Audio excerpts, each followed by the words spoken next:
wabarakatuh. Perkenalkan, nama saya Hamdayani B dari kelas 12 IPA 2. Saya dari kelompok 4 akan memaparkan materi mengenai benzena.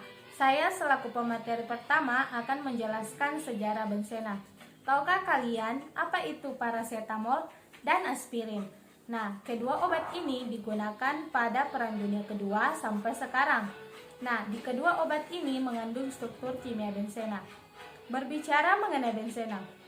Benzena pertama kali ditemukan oleh seorang ilmuwan, Michel Faraday. Michel ini dikenal sebagai seorang bapak listrik. Nah, ia mengisolasi benzena dari gas dan memberi nama hidrogen bikaburet. Nah, jadi intinya ia mengisolasi gas menjadi cairan.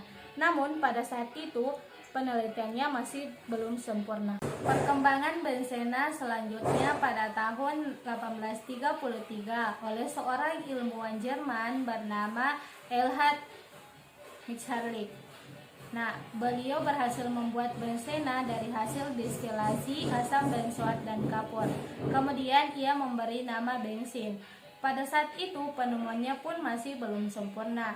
Kemudian disempurnakan lagi oleh seorang ilmuwan Inggris bernama Charles Manfield dan August Wilhelm von Hofmann. Nah, kedua orang ini berhasil membuat benzena dari tar batu bara pada tahun 1845. 4 tahun kemudian mereka memulai membuat benzena dari tar batu bara dalam skala industri dan berhasil menemukan rumus kimia benzena yaitu C6H6. Namun pada saat itu rumus C6H6 tidak sesuai kesepakatan para ilmuwan di mana atom C hanya dapat mengikat 4 atom dan atom H hanya dapat mengikat 1 atom. Misteri tersebut akhirnya terpecahkan selama 40 tahun oleh seorang ilmuwan Jerman yang bernama August Kekulé. Ia mengusulkan bahwa struktur benzena itu dapat berupa cincin heksagonal. Nah, berdasarkan kesepakatan, satu atom C itu dapat mengikat 4 atom. Namun, ia mengusulkan bahwa satu atom C hanya dapat mengikat 3 atom. Pada tahun 1872, ia kemudian mengubah pendapatnya. Menurutnya, benzena itu dapat berupa 3 ikatan tunggal dan 3 ikatan rangkap yang saling berselang-seling. Berdasarkan penelitian tersebut, diketahui bahwa satu atom C dalam cincin benzena itu memiliki fungsi yang sama. Itulah pemaparan saya mengenai sejarah benzena, kemudian dilanjutkan oleh pemateri kedua. Perkenalkan, nama saya Azhar Hantasari dari kelompok 4. Saya akan sedikit memaparkan materi tentang benzena. Apa itu benzena? Benzena merupakan salah satu komponen minyak bumi yang ditemukan oleh Michael Faraday pada tahun 1825 dari residu minyak mentah. Umumnya, orang-orang yang tinggal di perkotaan akan lebih tinggi terekspos tentang benzena daripada orang-orang yang tinggal di pedesaan. Karena di perkotaan ada kilang pabrik, pom bensin, dan lain-lain. Sekian. Baik, Assalamualaikum warahmatullahi wabarakatuh. Saya atas nama Nur Fadila dari kelas 12 IPA 2 perwakilan kelompok 4 akan menjelaskan tentang sifat benzena. Nah, pada suhu ruang, benzena adalah cairan bening yang punya aroma. Dia bersifat karsinogenik, mudah menguap dan terbakar.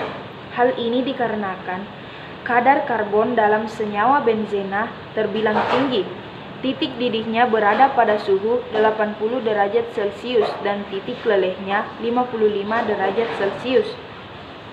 Nah, sekarang udah lebih tahu kan tentang sifat benzena.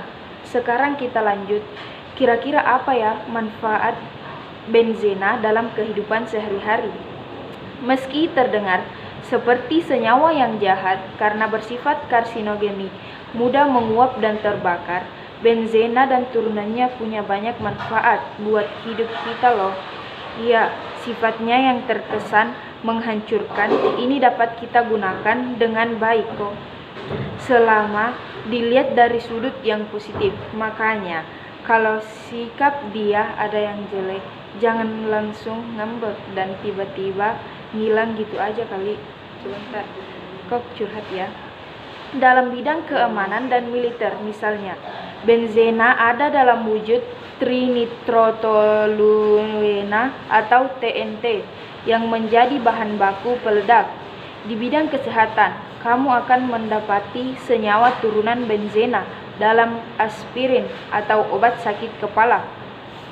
Karbol yang biasa kamu pakai sewaktu ngepel juga ada fenolnya, yang mana senyawa turunan benzena, ya kecuali kalau kamu ngepel pakai single sobek, dikasih air sih.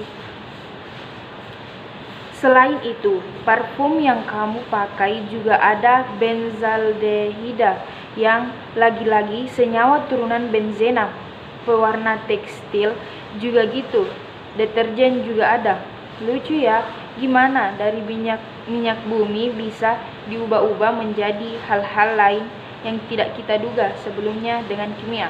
Sekian yang dapat saya sampaikan. Wassalamualaikum warahmatullahi wabarakatuh. Baik, perkenalkan nama saya Nurlola.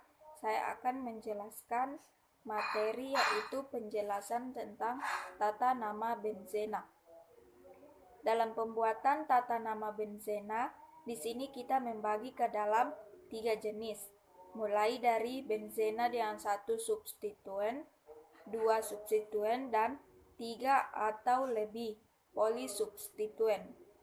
Jadi, yang pertama saya akan menjelaskan tata nama benzena dengan 1 substituen. Penamaan benzena dengan 1 substituen tergolong mudah. Kita hanya tinggal memberi nama gugus fungsinya terlebih dahulu, kemudian diakhiri dengan kata benzena. Misalnya, senyawa benzena yang bertemu dengan gugus OH atau hidroksida maka dinamakan hidroksibenzena.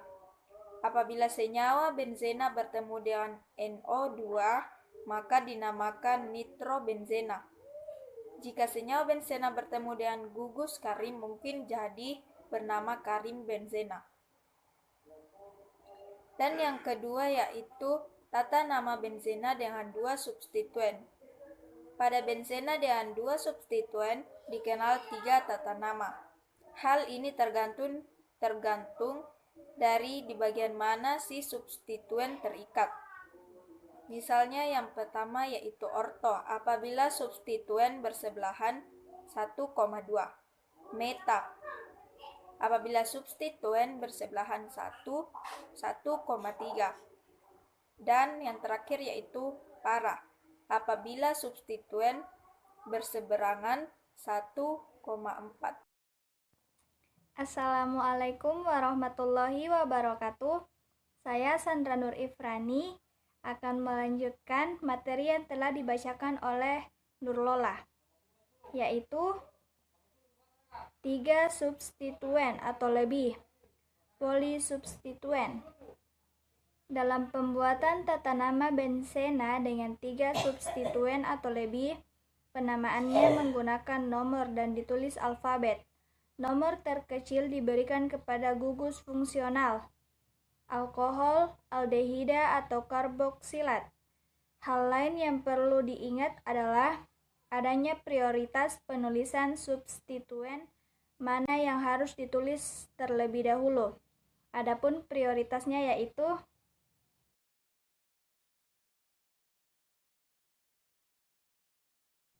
cukup. Sekian video dari kami, lebih dan kurangnya mohon dimaafkan. Wassalamualaikum warahmatullahi wabarakatuh.